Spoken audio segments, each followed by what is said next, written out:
Hey guys, hope you had a great weekend. We're back fresh and amped up about the maybe release of the Epstein files, what's going on with Marjorie Taylor Greene. Scott and I coming your way with a rapid response video. Please subscribe to the Raging Moderates YouTube channel. It's growing, but it could be growing faster, and I'm a glutton for growing faster.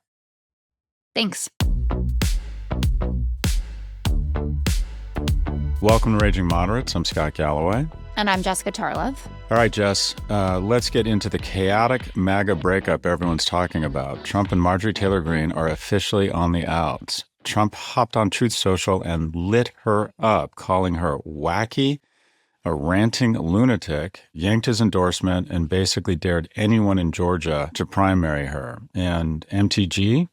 She says Trump calling her a traitor is dangerous, that she's getting threats, and that this all comes down to one thing: the Epstein files. She's been pushing to force the release. Trump clearly does not want that vote, and apparently one text from her about Epstein is what sent him over the edge. But here's the twist. After days of attacking the push to release the files as a Democratic hoax, Trump suddenly reversed himself this weekend and told House Republicans to go ahead and vote to release them, saying, "We have nothing to hide." That U-turn comes as a bipartisan coalition, including some of Trump's closest allies, forced the vote onto the House floor. So the real story isn't just the Trump MTG drama, it's how many MAGA allies are now willing to break with him on a high-profile vote, even as he tries to get back on side. That's new. Let's listen to MTG over the weekend. I have something in my heart that I think is incredibly important for our country, and that is to end the toxic fighting in politics. And this has been going on for years, and it has divided our country, split up friends and families, neighbors, and it's not solving our problems. The most hurtful thing he said, which is absolutely untrue, is he called me a traitor, and that is so extremely wrong. And those are the types of words used that can radicalize people against me and put my life in danger. What do you think happened? What do you think is the reason for this? Unfortunately, it has all come down to the Epstein files. Powerful dead dude, right? There you go. Yeah.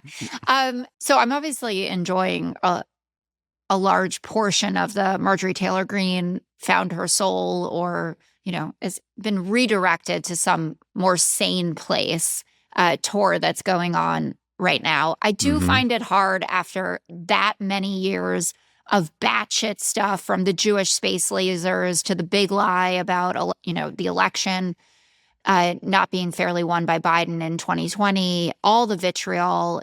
She was a right-hand henchwoman to Donald Trump for so long, and it feels like this is an enormous issue. And I get how someone protecting a pedophile ring could feel that seismic, that you have totally flipped.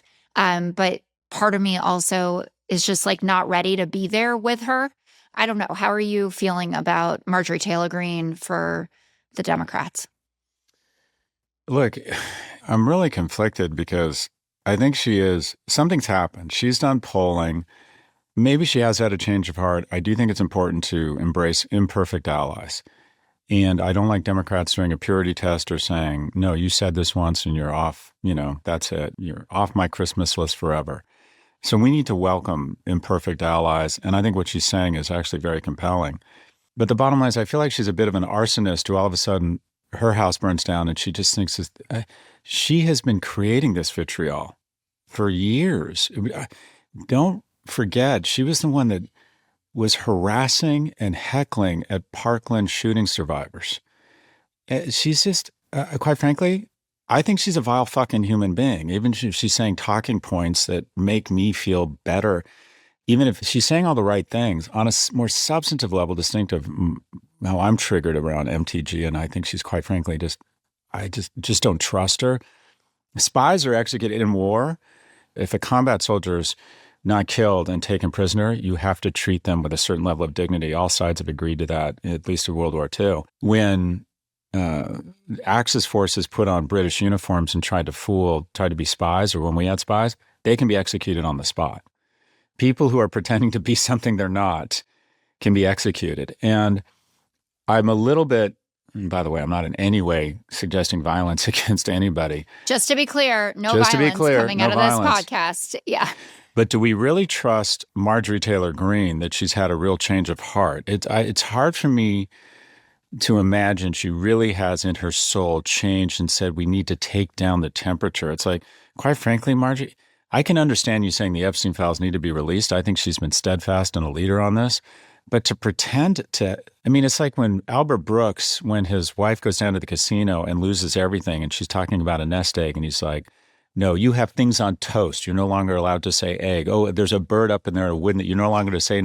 For Marjorie Taylor isn't allowed to talk about taking the heat down. She's just not allowed to even broach that subject. She needs about 20 years of being a thoughtful, graceful person before she has the right to even bring it up. Having said that, it's clear she has seen some polling, and someone on her team has said, here's an idea, pivot like crazy because Trump is losing support, and this is a good strategy. I think this is political. There's nothing wrong with that. But I think it represents something bigger. I do think this is a bit of a turning point and that she's sort of a canard or a canary in the coal mine, if you will. What are your thoughts, Jess? Yeah, I think so. I mean, my understanding from the reporting was that she wanted to run for Senate against Jon Ossoff. Right. And Trump said, I'm not going to support you for that. I assumed that he saw the numbers on it and that Jon Ossoff would have absolutely destroyed her. And they've been trying to get a good candidate for that seat. They wanted Brian Kemp to do it, the current governor of Georgia, who has a very strong appeal and has found a way to stand up to Trump, but also be MAGA. And I'm sure she was pissed about that.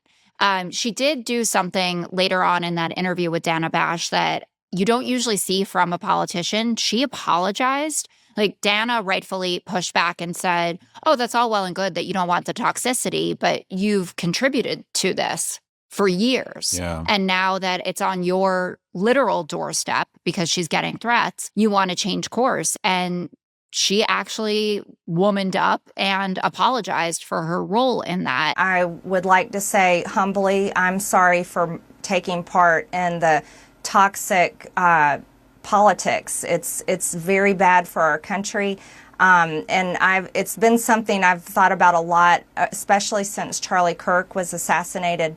Powerful moment. Good for her. I think so. Yeah. And you usually don't see that. You know, you see someone say, like, I was swept up in this, or, you know, there were reasons for it, or even maybe revert back to how they used to think about certain issues, start going down the list, being like, well, I still think this, but I don't think that. And she just ate it. And I think that that does make her even more compelling in this new phase. But I wanted to ask you about the pushback that I'm getting, at least when we talk about the Epstein files, with my conservative colleagues, who say, well, you didn't care about the Epstein files until very recently. Like, the Epstein files have existed for a very long time. Like, Julie K. Brown has been on this beat for over a decade at this point. We've known that this went on, and there is interest in it because it feels like it's going to be a thing that can at least really fracture Donald Trump's support base, or maybe even, you know, take him down. I don't really know what that means.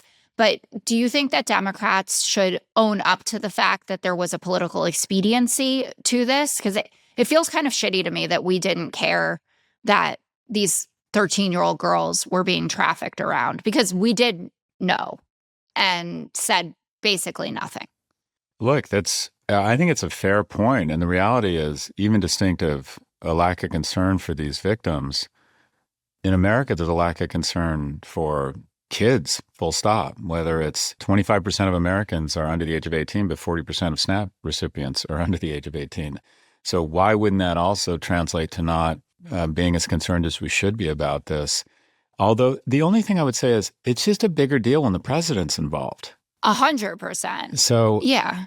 I just always want to be on like very high moral ground. I'm, you know, a Tracy Flick about it. And I'm like, I want to be perfect. We should have cared all along. I don't understand also why, after a certain amount of time, unless there's a national security threat, why everything isn't released. And the thing about, I mean, first off, MTG going all moderate, it's just so weird because the energy she has given off in Congress is one of a woman who returns a rotisserie chicken to Costco that's half eaten. Like, she just comes across as fucking crazy and unreasonable, right? So all of a sudden she's coming across as very, you know, graceful, stateswoman-like. She's coming across like the ambassador to the EU right now. And it just feels like such a sea change that it's hard to acknowledge, or it's just hard to adjust to it. But I don't understand. He's the weird thing about Trump right now is he usually has such great political instincts. It's as if he said to his comms person, I want everything I do to connote guilt. It's like when my youngest, when he was 5, wrote on the wall. And I remember looking at him, and the moment he kind of realized that he'd spelled his name on the wall, so there was no denying it. Or my Great Dane Leia, I know when she's done something wrong, she won't look me in the eye. So I think what happens is she pees somewhere, she forgets where she peed, but she knows she wasn't supposed to do it, and she can't look me in the eye. I'm like, oh, fuck, she peed somewhere. He is acting like the guiltiest person in the world. It's because what I don't get is, unless there's something really awful here, and there might be, it's as if people have forgiven him and others for worse at this point. Typically in crises or scandals, it's not the scandal itself, it's the attempt to cover it up.